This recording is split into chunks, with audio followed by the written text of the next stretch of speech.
एक बार एक त्रिलोचन नाम का भगत था और वो परमात्मा की मर्यादा में रहकर साधना कर रहा था। परमेश्वर कबीर जी रह कर आते रहते हैं, कभी केवल एक संत रूप में रह करके चले जाते हैं और कुछ एक भक्तों को परमात्मा का लाभ दे जाते हैं, जिसका उदाहरण दूर तक फैला रहता है कि उनको एक संत था, उसने ऐसे कृपा करी, भगवान की कृपा से उनको ऐसे लाभ हुआ। तो इस कारण से हम परमात्मा की महिमा जीवित है, परमात्मा की सचिथि अभी तक ज्यों की त्यों है। अन्यथा ये काल भगवान चाहता है कि इनको गलत साधना पर लगा दूं, शास्त्र में साधना ये करें, गलत ज्ञान दे दूं और ये परमात्मा से मिलने वाला लाभ इनको मिलना बंद हो जाए और ये सब नास्तिक हो जाए। जैसे पूरा रूस हो गया नास्तिक, तो पूरा चीन कंट्री हो गया नास्तिक। तो ये चाहता है कि ये ऐसे हो जाए सभी, फिर टंटा कट जाए, वहां कोई सुने को नहीं कबीर साहब की, जो अपनी प्यारी आत्माओं को अपने पास ले जाने के लिए आता है।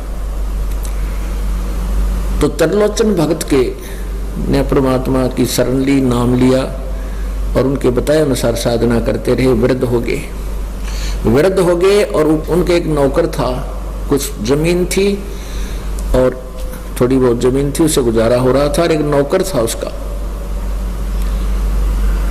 नौकर बहुत सेवा करता था। नौकर के कोई ऐसी घटना घट गई कि उसको जाना पड़ गया और उसको त्रिलोचन ने भी मना नहीं किया कि जा बेटा। अब वो नौकर चला गया तो पीछे से क्या हुआ कि उसके जाने के कुछ देर बाद ही त्रिलोचन भगत का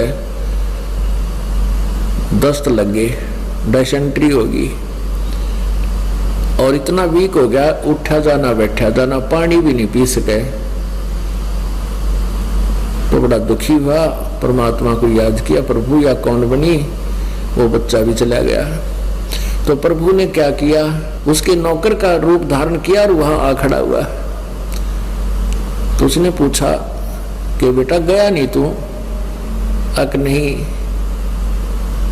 नहीं महाराज जी, आपकी इस स्थिति को देखकर आप कुछ ढीले से चल रहे थे, मेरे मन में आ गया कि महाराज जी बहुत ढीले हैं और स्वस्थ हो जाओगे तब जाऊंगा। 1 महीने के बाद वो नौकर आया। नौकर आने से 2 मिनट पहले, आध घंटा पहले, 20 मिनट पहले परमात्मा वहां से अंतर्ध्यान हो गई। वो नौकर आया और अपने घर से कम भी 200-300 किलोमीटर का रहने वाला था, पैदल आते जाते थे। वहां से वो कोई सामान लाया था, उसने कहा प्रणाम गुरुजी, प्रणाम महाराज जी, प्रणाम बेटा आ गया। वो न्यू तक कह जी ये लो, ये हमारे खेत में ऐसा होता था, ये फसल लाया हूँ और वहाँ के भक्त आपको, हमारे गांव के सभी भक्त आपको ऐसे ऐसे प्रणाम बोल रहे थे।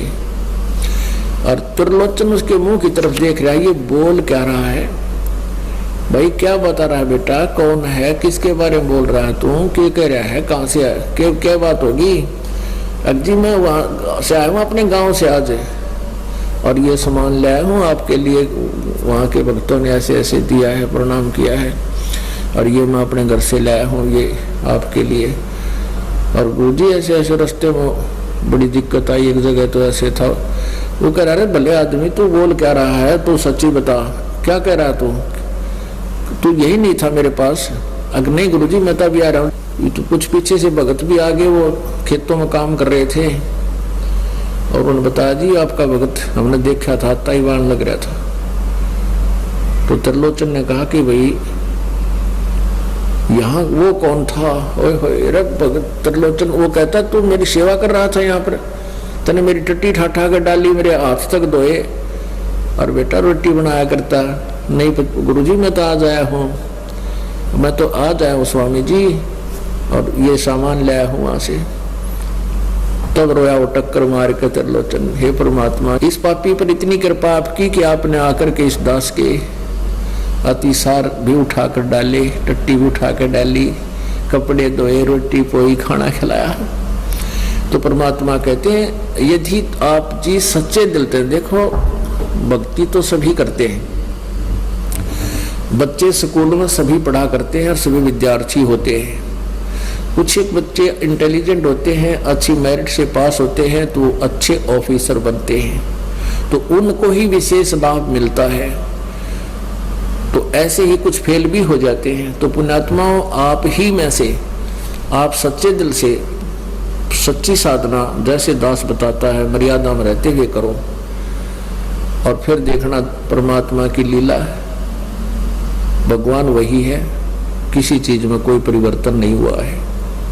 परिवर्तन इतना हो गया था कि हम परमात्मा से मिलने वाले लाभ की विधि से वंचित हो गए थे और हम परमात्मा की परिभाषा से भी अपरिचित हो गए थे। वो स्वयं परमेश्वर ने आके बताई है। अभी तक आपने हमारे चैनल को सब्सक्राइब नहीं किया है तो सब्सक्राइब कर लें और साथ ही बेल आइकन को प्रेस करके ऑल नोटिफिकेशन को क्लिक कर लें। इससे आपको हमारी सारी लेटेस्ट अपडेट मिलती रहेगी।